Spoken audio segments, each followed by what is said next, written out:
Hello friends, welcome to my channel learning campus. हमने KVS के लिए ईवीएस की वीडियो स्टार्ट कर रखी है। आज अपनी थर्ड वीडियो है। चलिए स्टार्ट करते हैं।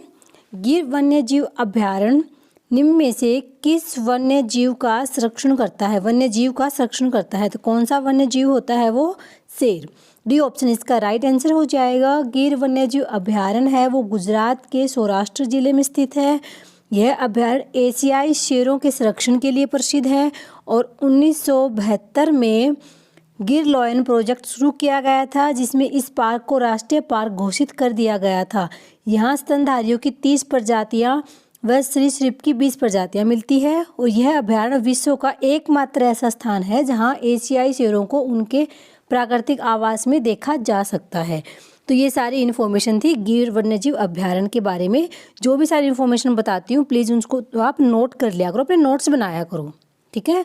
नेक्स्ट क्वेश्चन देखिए, क्योंकि इतना सारा मेरे लिए पीडीएफ बनाना तो पॉसिबल नहीं होता, लेकिन मैं बोलती हूँ उसके लिए आपको नोट्स बनाने चाहिए, हेल्प मिलेगी आपको।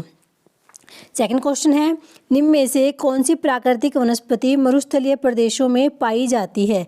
तो मरुस्थलीय प्रदेशों में कौन सी पाई जाती है? कैक्टस पाई जाती है, ठीक है। कैक्टस वनस्पति मरुस्थलीय प्रदेशों में पाई जाती है और यह उत्तर व दक्षिण अमेरिका का पौधा है। कैक्टस एक गूदेदार पौधा होता है जो अपने मोटे व फूले हुए तने में पानी समेट कर रखता है। सूखी रेगिस्तान में भी जीवित रहता है क्योंकि उसका तना क्या होता है? मोटा गूदेदार होता है, देखा भी होगा आपने। और जो इसकी पत्तियां होती है वो क्या हो जाती है? कांटों में बदल जाती है ताकि वाष्प उत्सर्जन की प्रक्रिया कम हो जाए, मतलब ऐसे अपना वाटर को कम लॉस करे, जिसकी वजह से वो काफ़ी दिन तक रहता है। तो कैक्टस आएगा, इसका राइट आंसर हो जाएगा बी ऑप्शन। नेक्स्ट क्वेश्चन देखिए। नेक्स्ट क्वेश्चन है, निम्नांकित में से कौन सा सरल उत्तक नहीं है? सरल उत्तक कौन सा नहीं है? जाइलम। जाइलम एक सरल उत्तक नहीं है बल्कि यह एक जटिल उत्तक है। जाइलम पौधे का काष्ठीय भाग होता है। इसे संवहनी उत्तक या दारू भी कहा जाता है। इसका मुख्य कार्य क्या होता है? जल व खनिज लवणों को पौधे के विभिन्न भागों तक पहुंचाना इसका मुख्य काम होता है। ये ऑप्शन इसका राइट आंसर हो जाएगा। नेक्स्ट क्वेश्चन, पक्ष्माभ उपकला प्राणियों के शरीर में कहाँ मिलते हैं? तो जो पक्ष्माभ उपकला होती है वो प्राणियों के शरीर में श्वसन नलिका में मिलती है। ये एक सरलतम जंतु उपकला उत्तक है। उपकला उत्तक की परतें शरीर के विभिन्न अंगों पर बाहरी व भीतरी रक्षण आवरण बनाती है, ठीक है। तो ए बी ऑप्शन इसका राइट आंसर हो जाएगा। नेक्स्ट क्वेश्चन, निम्न में से किसमें उद्यान कृषि का अध्ययन किया जाता है? उद्यान किसमें किया जाता है? हॉर्टिकल्चर। बी ऑप्शन इसका राइट आंसर हो जाएगा। उद्यान कृषि का अध्ययन हॉर्टिकल्चर या फिर उद्यान विज्ञान के अंतर्गत आता है। इसके अंतर्गत विभिन्न प्रकार के फल, फूल, सब्जी, पत्तेदार व फूलदार पौधे, औषधीय पौधे, मसाले, बागवानी, फसलों सभी को उगाया जाता है। बी ऑप्शन इसका राइट आंसर हो जाएगा। नेक्स्ट क्वेश्चन, कांटेनुमा पत्तियों को दर्शाकर एक शिक्षक किस प्रकार के पौधे के बारे में पढ़ा रहा है? तो ये पहले भी आ चुका है। किस प्रकार के? मरुस्थलीय, क्योंकि जो मरुस्थल में पौधे के अंदर जो पत्तियां होती है ना, पत्तियां क्या करती है? वाष्प उत्सर्जन करती है, मतलब पानी को बाहर कर देती है, एनवायरनमेंट में पानी को छोड़ देती है। लेकिन जो जितनी पत्तियां कम होगी तो मरुस्थल में क्या हो जाती है? पत्तियां कांटों का रूप ले लेती है। कांटों का रूप लेंगे तो इससे ये जो दर होती है वाष्प उत्सर्जन की दर वो कम हो जाती है, जिसकी वजह से उनका काफ़ी समय तक पानी उनके अंदर रहता है, ठीक है। जैसे कैक्टस हो गया, बबूल हो गया, किक्कर हो गया आदि। तो डी ऑप्शन इसका राइट आंसर हो जाएगा।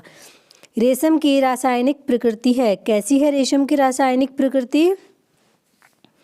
प्रोटीन। सी ऑप्शन इसका राइट आंसर हो जाएगा। रेशम की रासायनिक प्रकृति प्रोटीन है, जो प्राकृतिक प्रोटीन से बना रेशा होता है, ठीक है। तो प्रोटीन आएगा इसका राइट आंसर। 77 देखो, कीट भक्षी पादप किस मृदा पर उगते हैं? उसमें कौन सा तत्व नहीं होता?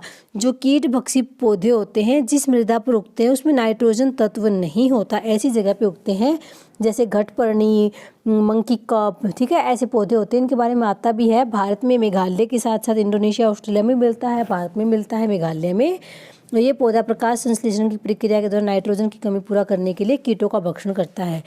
तो ऐसी जगह पे उगते हैं कीट भक्षी पौधे जहाँ नाइट्रोजन नहीं होता, जिनको नाइट्रोजन की कमी पूरी करनी होती है अपनी बॉडी के अंदर, तो क्या करते हैं? ये कीटों को खा जाते हैं, ठीक है। तो ए ऑप्शन इसका राइट आंसर हो जाएगा। क्वेश्चन नंबर 79, निम्नलिखित पौधों में से कौन सा वृक्ष का उदाहरण है? इसमें से ऐसा कौन सा है जो वृक्ष होगा? तो क्या होगा? बरगद। बरगद एक वृक्ष होगा, मेहंदी वृक्ष नहीं होता, याद रखना। बरगद वृक्ष का उदाहरण है, जबकि गुलाब, मेहंदी, तुलसी पौधे के उदाहरण है। पौधा होता है मेहंदी भी, ठीक है। तो बरगद एक वृक्ष होगा, इसकी लंबाई लगभग 20 से 30 मीटर तक ऊंचा होता है। बरगद का पेड़ 20 घंटे से भी ज़्यादा समय तक ऑक्सीजन छोड़ता है, ठीक है। वातावरण से अशुद्ध हवा को खींचता रहता है, इसलिए बरगद अच्छा होता है वातावरण के लिए। नेक्स्ट क्वेश्चन, श्रमिक मधुमक्खी अन्य मक्खियों को भोजन के स्रोत की दिशा ज्ञात कराती है। कैसे करके ज्ञात कराती है? भिन्न बनाकर, नृत्य के द्वारा, रासायनिक संकेतन द्वारा या फिर स्पर्श द्वारा? नृत्य के द्वारा, डांस करती हैं वो, ठीक है। तो वो अपने आप को पहचान जाते हैं कि वो वहाँ बता रही है कि वहाँ पे भोजन है, ठीक है, डांस करके, नृत्य द्वारा। नेक्स्ट क्वेश्चन, निम्नलिखित में से हम किस वनस्पति के बीज खाते हैं? कौन सी इनमें से कौन सी है जिसके हम बीज खाते हैं? तो कौन सी होती है? मूंगफली। आजकल हम खूब खा रहे हैं सर्दियों में।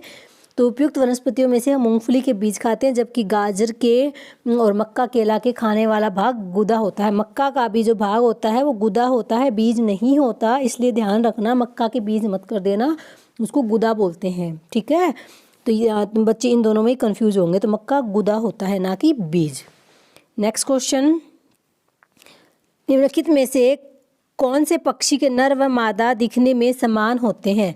तो किसके होते हैं? बुलबुल के। बुलबुल पक्षी के नर हो या मादा हो, दिखने में बिल्कुल एक जैसे होते हैं, ठीक है। बुलबुल अपनी मधुर आवाज़ के लिए जाना जाता है। यह एक प्रवासी पक्षी है, इसका मुख्य भोजन कीड़े मकोड़े, फल, बीज होता है, ठीक है। संसार 140 से ज़्यादा इसकी प्रजातियाँ पाई जाती है बुलबुल की। सागरीय खरपतवार महत्वपूर्ण स्रोत है, किस चीज़ का है? आयोडीन का, ठीक है, क्योंकि सागर में क्या होता है? ज़्यादा नमक होता है, और नमक में क्या होता है? आयोडीन, ठीक है। टाटा नमक खाओ, आयोडीन की कमी हो, वही होते हैं जिसमें आयोडीन की कमी हो, टाटा नमक खाई ऐड आती है बार बार, तो आयोडीन, ठीक है। आयोडीन मनुष्य में थायराइड के पोषण में आवश्यक है, आयोडीन आ जाएगा। सजीवों में ऑक्सीसंश्लेषण की प्रक्रिया में डैश ऊर्जा अवमुक्त होती है, तो कौन सी कितनी ऊर्जा अवमुक्त होती है? 673 किलो कैलोरी, ठीक है, 673 किलो कैलोरी। जिस इक्वेशन भी होती है C6H12O6 प्लस 6O2 के साथ क्रिया करेगी तो 6CO2 कार्बन डाइऑक्साइड बनेगी, प्लस में 6H2O वाटर बनेगा, और प्लस में 673 किलो जूल एनर्जी रिलीज होगी, ठीक है। तो ये इक्वेशन होती है, लिख लेना इसको। मैं वैसे फिजिक्स और मैथ्स की टीचर हूँ, ठीक है। अगर आप लोगों को मैथ्स पढ़ना हो KVS का, तो मैं वैसे भी मैं सोच रही हूँ सीरीज स्टार्ट करवाऊँ KVS के मैथ्स के लिए, लेकिन अभी मेरे पास थोड़े से वो है इक्विपमेंट नहीं है, ऐसे कह सकते हो कि इस वजह से थोड़ा दिक्कत आ रही है मैथ्स को पढ़ाने में। बाकी मैं स्टार्ट करूँगी, ठीक है। आप लोग कमेंट में बताना अगर स्टार्ट करनी हो तो। नेक्स्ट क्वेश्चन, बाढ़ से समोद्भिद पौधे मर जाते हैं, क्यों मर जाते हैं? क्योंकि मूल में संवहन रुक जाता है, जो उनकी जड़ें होती है वहाँ क्या हो जाता है? संवहन रुक जाता है। समोद्भिद पौधे खेती योग्य भूमि पर पाए जाते हैं, इनका तना ठोस व शाखायुक्त होता है। ये पौधे बाढ़ आदि के कारण जड़ों में पानी जमा होने से मर जाते हैं, क्योंकि इनमें मूल में संवहन रुक जाता है, जैसे मक्का हो गया, टमाटर हो गया, गेहूँ, धान आदि। नेक्स्ट क्वेश्चन, पौधों में जल का अधिग्रहण किसके द्वारा होता है? किसके द्वारा होता है? जल का अधिग्रहण किसके द्वारा होता है? जाइलम। याद रखना, जल से जाइलम, ठीक है, ऐसे जल से जाइलम, फ्लोएम मत करना, जाइलम, जल से जाइलम। पौधों में जल व पोषण तत्वों का अधिग्रहण जाइलम नामक उत्तक के द्वारा होता है। यह पौधे का काष्ठीय भाग होता है, पहले भी आ चुका था। इस उत्तक को दारू भी कहते हैं, ठीक है। नेक्स्ट देखना, बीटी कपास। बीटी कपास क्या है? जो हरियाणा का होगा उसको पका पत्ता होगा, क्योंकि ये बहुत बोई जाती है वहाँ पे। बीटी कपास क्या है? एक ट्रांसजेनिक पौधा है, ठीक है। बीटी कपास एक ट्रांसजेनिक पौधा है। इस पौधे में प्राकृतिक रूप से कीटनाशक उत्पादित करने की क्षमता होती है, जिसकी वजह से यह हानिकारक कीटों से स्वतः ही अपनी सुरक्षा कर लेता है, ठीक है। बी ऑप्शन इसका राइट आंसर होगा। चरने वाले पशु वनस्पति को कैसे बदलते हैं? चरने वाले पशु कैसे बदल देते हैं वनस्पति को? चुनकर चरना। जो चरने वाले पशु होते हैं ना, घास चरने वाले पशु वनस्पति को चुनकर चरते हैं। उनका मन करेगा वे कहीं पे ज़्यादा खाएंगे, कहीं पे कम खाएंगे, जो चीज़ उनका मन कर रहा है खाने का वो चीज़ खाएंगे वो। तो ये पशु सभी वनस्पति को समान रूप से नहीं खाते, नहीं चरते, बल्कि कुछ वनस्पति को अधिक खाते हैं और कुछ को कम।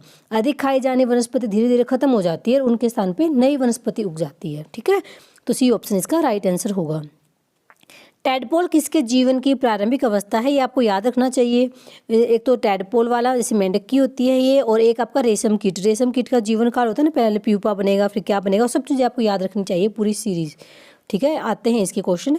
तो टैडपोल मेंढक के जीवन की प्रारंभिक अवस्था होती है। मेंढक के जीवन के प्रारंभिक चक्र में युवा मेंढकों को टैडपोल कहा जाता है। टैडपोल या पोलविग भी कह सकते हैं हम, POLEVIG, पोलविग। Next question, question number 90। प्रक्रिया जिसके द्वारा पौधे प्रजनन करते हैं क्या कहलाती है? पौधे किसके द्वारा प्रजनन करते हैं? वो प्रक्रिया कहलाती है परागण। डी ऑप्शन इसका राइट आंसर हो जाएगा। परागण के माध्यम से पौधे प्रजनन की क्रिया को संपन्न करते हैं। ठीक है, पराग कोश से निकलकर पुष्प के वर्तिकाग्र पर परागण के पहुंचने की क्रिया को परागण कहते हैं। पराग कणों के पहुंचने की क्रिया को परागण कहते हैं। ये परागण के लिए आवश्यक तत्व कौन से होते हैं? हवा से जा सकते हैं, पानी से जा सकते हैं, पक्षी लेके जा सकते हैं, कीड़े, तितलियाँ, चमगादड़, अन्य जानवर आदि सब। ठीक है, तो ये थे कुछ 15 क्वेश्चन। आई होप आपको पसंद आए होंगे। अगर पसंद आए हैं तो वीडियो को लाइक कीजिए और इसको शेयर कीजिए और मेरे चैनल को सब्सक्राइब कीजिए। ऐसे ही हम इस सीरीज़ को आगे स्टार्ट रखेंगे। मिलते हैं नेक्स्ट वीडियो में। Thank you, thanks for watching.